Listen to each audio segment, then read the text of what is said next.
Hello, I'm Adam Jasser. Welcome to On the Record. A Eurosceptic coalition under billionaire Andrej Babiš is on course to rule the Czech Republic. Critics accuse Babiš of planning to join Hungary and Slovakia as Europe's awkward squad, more in line with Russia than Ukraine. In Poland, the new president, Karol Nawrocki, displays hostility to both Kyiv and Brussels. Are the so-called Visegrad 4 nations drifting east? To answer this question, I'm going on the record with Professor Jacques Rupnik, a leading authority on the region at Francis Xiongpo Institute.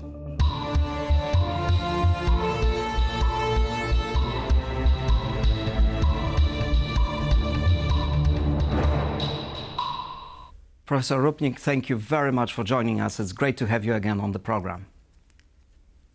My pleasure.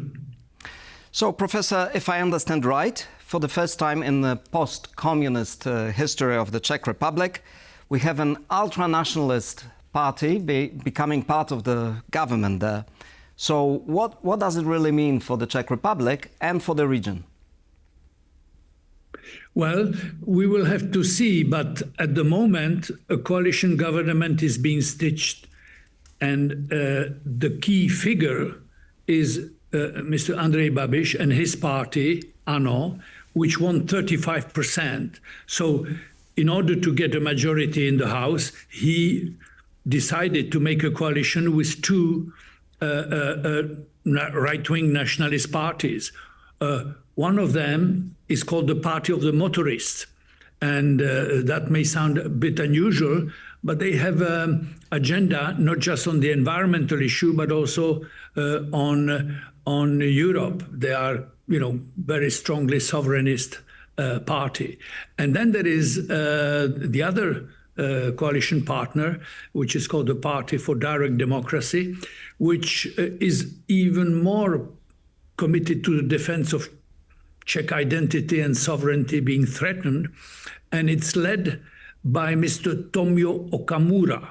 So this is very unusual that threatened Czech identity is being defended in a most radical way by a gentleman who is born in Japan and who is Czech through his mother. But that's a little typical, isn't it? Yeah, it's called compensation. Yeah, you become more right. More but Czech Mr. than Takamura, if I understand correctly, at some point even advocated leaving the European Union, or yes, at least holding a referendum on this.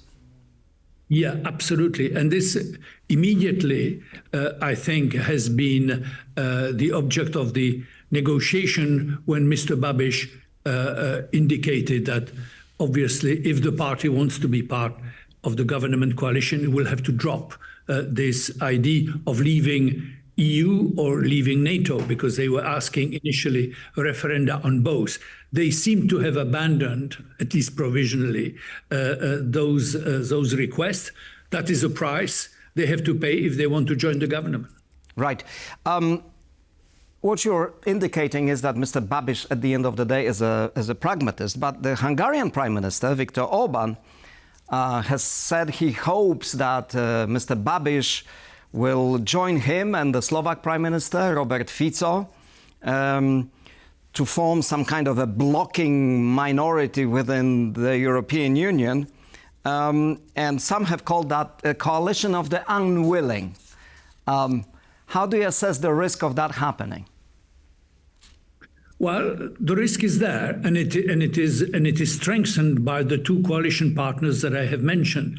When I said Mr. Babiš is a pragmatist, it's because he comes from business, and he's not an ideologist, and so his pragmatism comes from accepting arrangements, deals. I mean, his company, Agrofert, operates in several European countries in the EU, and therefore he's not really ready to leave the EU, undermine the EU. He simply rejects the EU interfering in the affairs of the Czech Republic, and he feels now this is a change from when he was prime minister before. This time he comes back with a much more Eurosceptic agenda, and he joined the Patriots the club created by Viktor Orbán, basically nationalist, sovereignist, Eurosceptic parties. So Babiš initially was in the Liberal club in the European Parliament. His party was in the Liberal club in the previous Parliament. Now he joined the Patriots Yes. with Orbán. That's a shift, yeah. And now another issue I want to discuss is the approach to Ukraine. And we've looked at some of the Babiš's statements about Ukraine, and when you actually listen to him, he's definitely not as radically anti-Ukrainian and pro-Russian as, let's say, Orbán. So on that scale, he's actually appearing quite, you could even argue, moderate. Maybe we should just take a look at what he and President Petr Pavel said about this. We are helping Ukraine through EU. EU is helping Ukraine, and it is within the European next budget, and we are paying a lot of money to European budget, and this is the way how we will continue to help. Do you think the private person which made 1 billion euros profit that depends at Ukraine, it's fair? It's not fair. It's not fair. It should be transparent, and if there is the war, nobody should make money because of the war. It should be organized by NATO. As for the ammunition initiative, I truly consider it important for our country for many reasons, mainly because it concerns our credibility in relation to the supported Ukraine, which really depends vitally on the deliveries of ammunition through the Czech initiative. So I anticipate that both with Andrej Babiš and with representatives of other political parties, we will keep in mind the interests of the Czech Republic, the interests of our allies and partners such as Ukraine, and ensure that we do not harm them nor ourselves. So we had the reason why we put these two sound bites together is to show that Babiš is not that radical compared to Orbán on the question of helping Ukraine, but also that President Pavel may be able to exert considerable influence, and we know that he stands firmly behind Ukraine. So the question to you is, to what extent Babiš will have to accommodate the president, or maybe the other way around, to what extent the president will be able to keep him in check? Well, the negotiations are going on now, but clearly, when Babiš says he supports, he doesn't block support for Ukraine, he means a general support, economic, for refugees, etc., etc. And so he says it goes through Europe, and we are part of the European support for Ukraine. But he's against military support for Ukraine.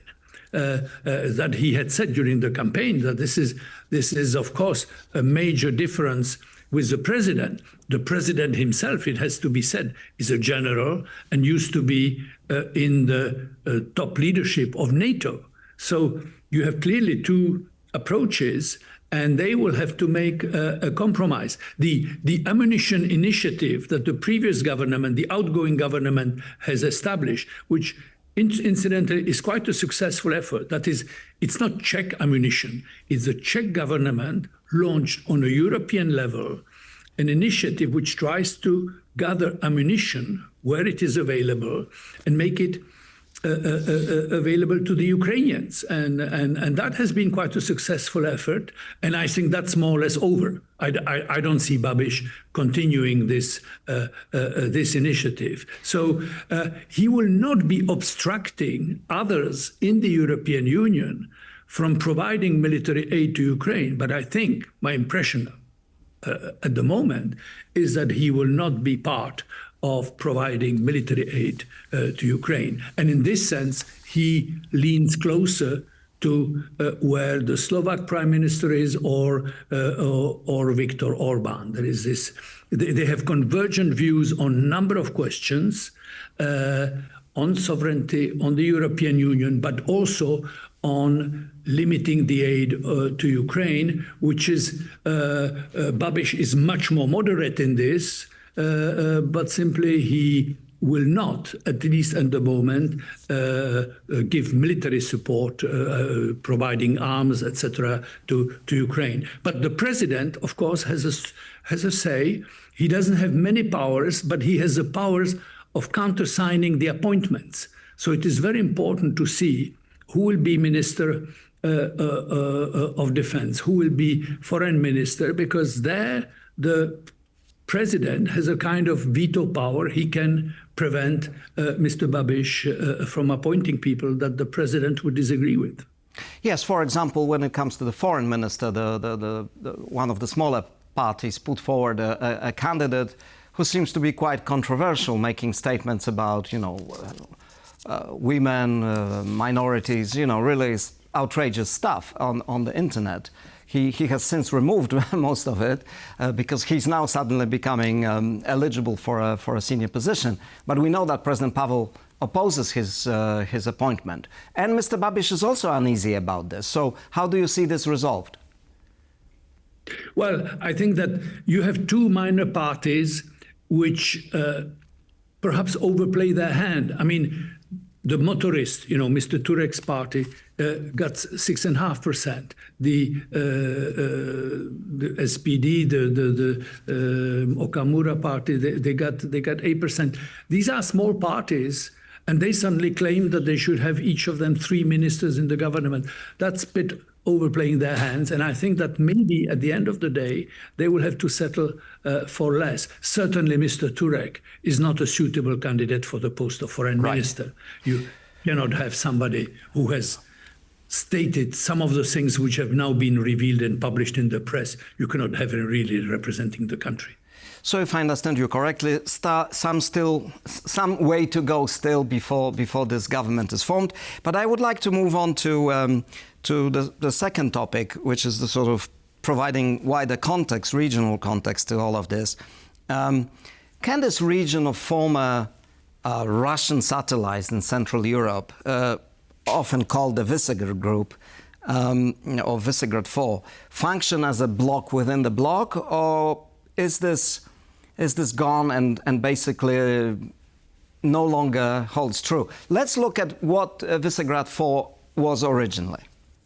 Shortly after overthrowing communism and the Soviet yoke, the new democratic leaders of Poland, Hungary and Czechoslovakia gathered in the ancient castle of Visegrad, Hungary, to map their nation's course towards reintegrating with Western Europe.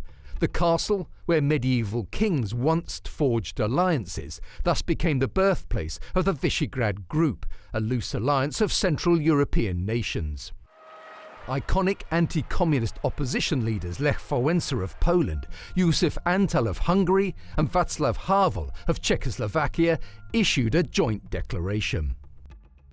We should not compete with each other over who will get ahead of whom, and who will sooner make their way into this or that European body. Instead, we should help one another in this endeavor, in the spirit of solidarity with which you protested against our persecution in darker times, just as we protested against yours. History proved him right. In just over a decade, Poland, Hungary, the Czech Republic and Slovakia achieved their strategic goals: NATO and European Union membership. Since then, the Visegrad Group has sought to present a united bloc within the EU and has held regular summits. But despite often lofty declarations, the four countries often fail to find common ground. This became obvious after Russia's full-scale invasion of Ukraine in 2022. Hungary effectively sided with Russia, later joined by Slovakia under current Prime Minister Robert Fico. I see no reason why the countries of our region cannot demonstrate the same solidarity today. Solidarity that once united us in resisting and supporting those who stand against a regime that rejects all of our shared values. I will return from the Visegrad Group meeting and speak openly about whether this format still has a purpose.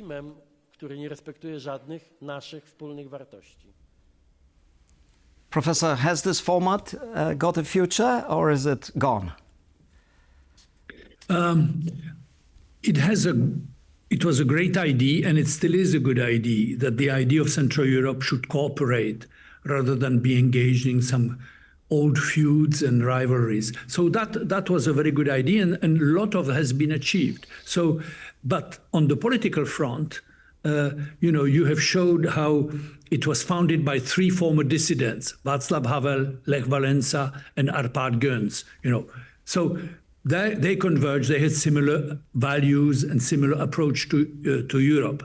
Now we have something different. Visegrad has split during the war with a Czech government and the Polish government strong supporters of Ukraine, while Hungary and Slovakia, Fico and Orbán, decided, if not to support Russia, but at least to turn a blind eye to Russian aggression in Ukraine.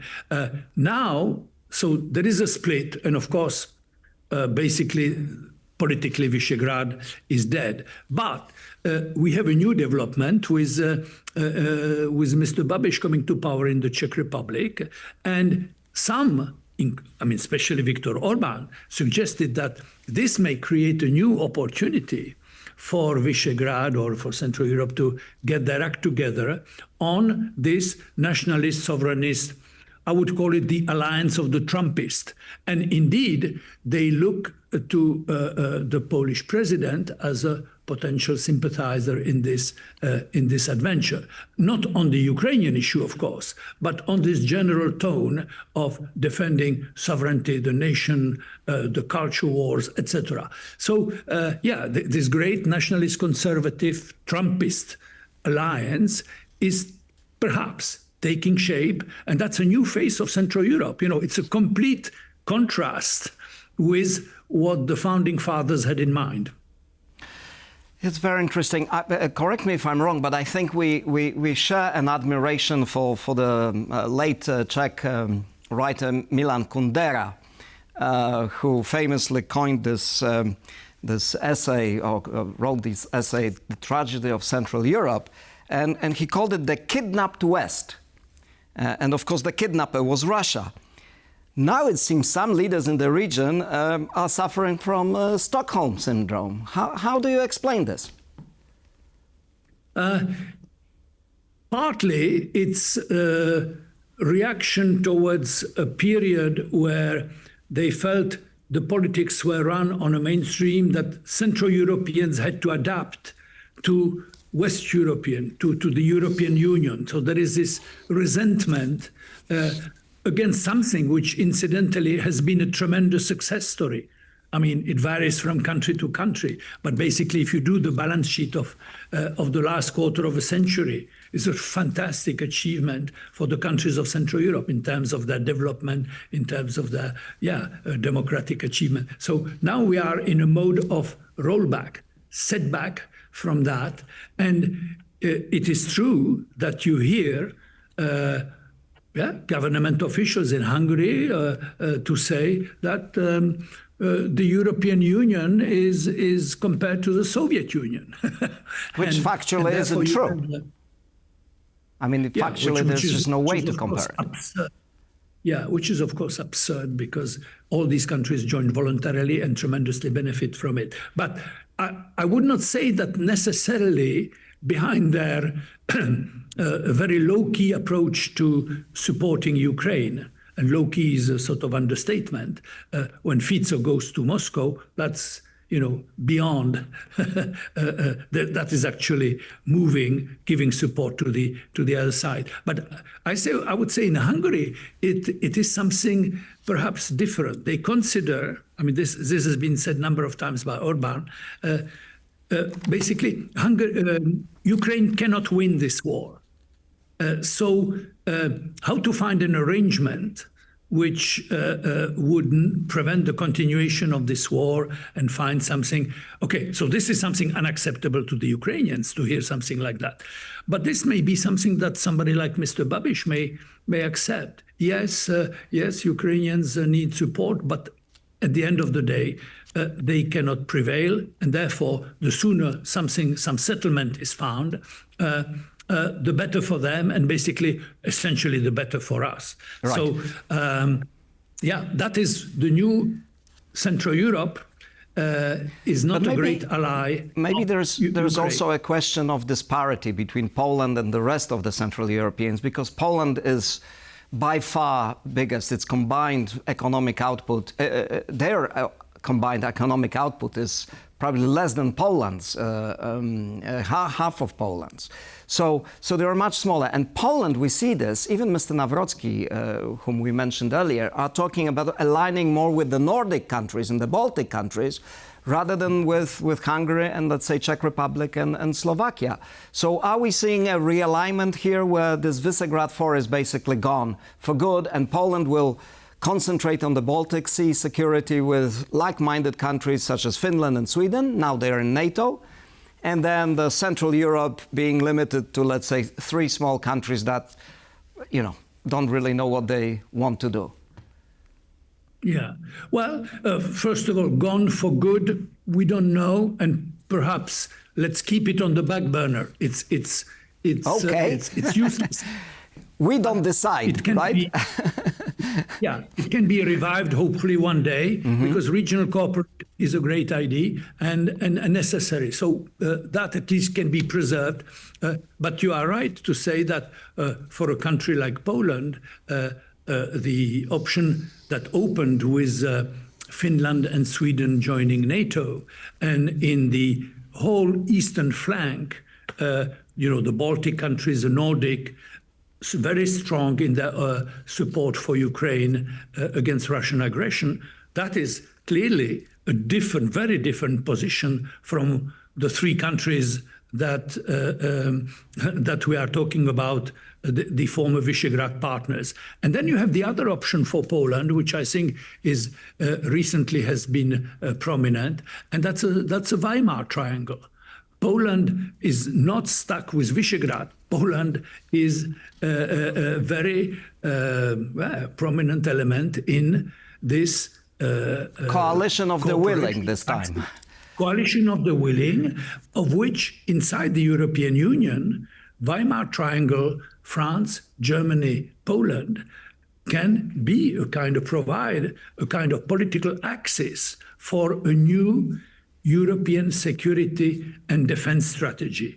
And that is important. That is beyond regional cooperation. This is really politics in the stronger sense of the word, the security emergency that the Europeans have to face. Coalition of the willing and Weimar Triangle inside the European Union is perhaps the best place to articulate the political will of Europe today. Right.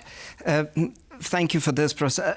Lastly, I would like to discuss one more, perhaps ironic element in this, namely that the Hungarian Prime Minister, Mr. Orbán, is facing a tough election. He's trailing in opinion polls, and it seems Hungarians are slightly fed up with his rule after 15 years.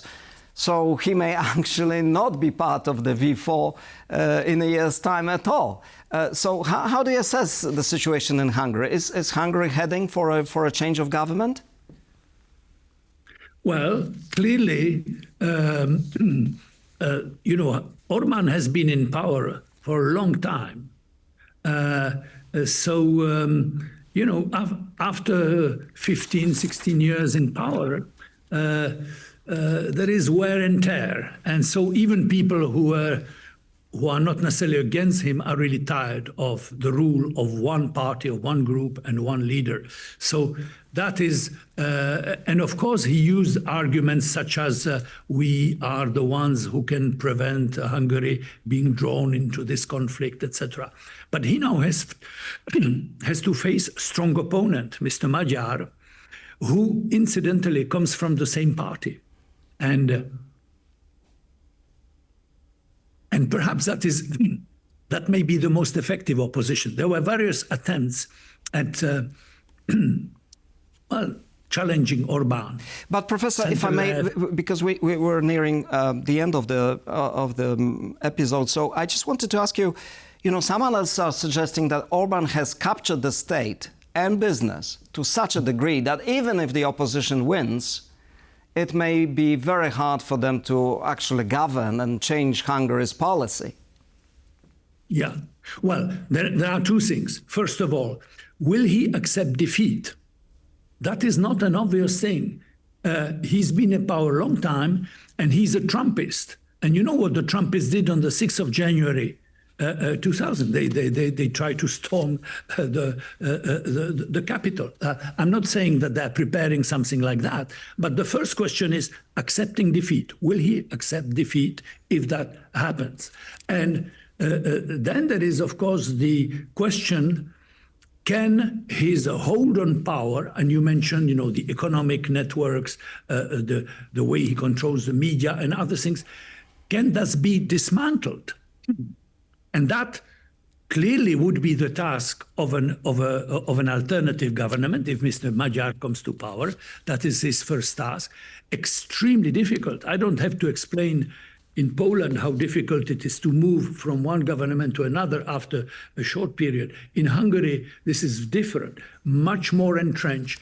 Control of the institution is near total. Control of the media, not just public media, even private media is near total. So you are absolutely right. This is a big question. Even if Orbán were to lose power, can his grip on all the institutions, on the economy, etc., be dismantled? And of course it can. Otherwise, we would not believe in a democratic alternation in power. It can, but it would take a lot of time, a lot of efforts. And this will bring a conflictual situation.